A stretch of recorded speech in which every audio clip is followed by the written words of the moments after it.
Կույսերը, հա, կույսեր եւ ձկներ 11-րդ եւ 5-րդ տներ սիրելի կույսեր, սիրելի ձկներ, մոռացել էի ձկների համար երեխաներ, լյուբով ձեծի տворчество, բոլորը արդեն այդ բառերը վերցրել են եւ շատ սիրում են։ Սիրելի կույսեր, ձեր 11-րդ տունը, 11-րդ տունը ընկերներ, ապագա պլաններ, տեսլական, համախոհներ, գաղափարակիցներ, բայց քանի որ Յուպիտերն է խեցգետնում հենց այդ դաշտում, ուրեմն ձեր հայրենակիցները, ձեր մտերիմ բարեկամները, որոնք հեղինակություն են, նրանք օգնեն ձեզ ապագա պլաներում։ Եվ ի վերջո 11-րդ տունն է, դա արհեստական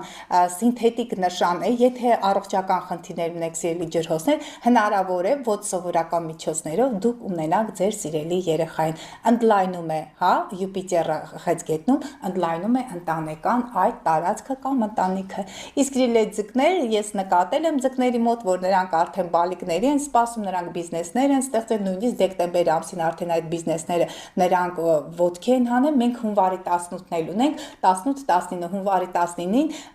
նոր գործեր սկսելու ամենաբարենպաստ ժամանակահատվածն է, դրա մասին արդեն խոսել եմ ու խոսելու եմ, որպեսզի կարողանաք նոր գործեր սկսել։ Սիրելի ձկներ, այո, ասեցի սեր, երջանկություն, ուրախություն,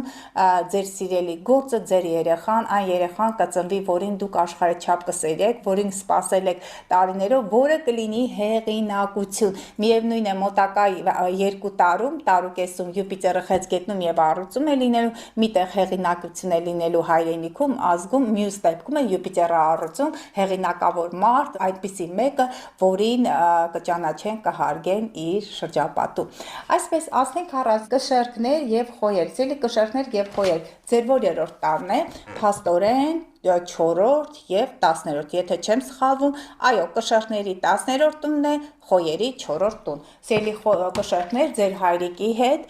ձեր ղեկավարի հետ հնարավոր է հարաբերություններ շտկվեն, բայց քանի որ այստեղ քառակուսի դիրքավորում է, ուշադիր եղեք, որ հանկարծ ձեր վարկանիշը չի իջնի ձեր հայրենիքում, ձեր հայրենակիցների մոտ, մանավանդ եթե դուք մոտալուտ ժամանակահատվածում ցանկանում եք մասնակցել այդ նախընտրական բոլոր գործընթացներին, կամ ձեր հայրիկի վարկանիշի հետ կապված որոշակի փոփոխություններ կլինեն,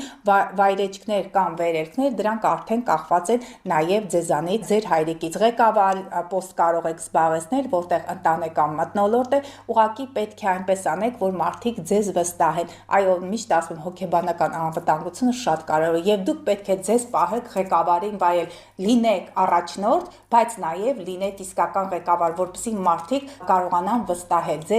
ձեզ իրենց ձայները, իրենց ապագան։ Դե սիրելի խոյեր, ձեր 4-րդ տունն է, ձեր մայրիկը հնարավոր է ձեզ կտակ,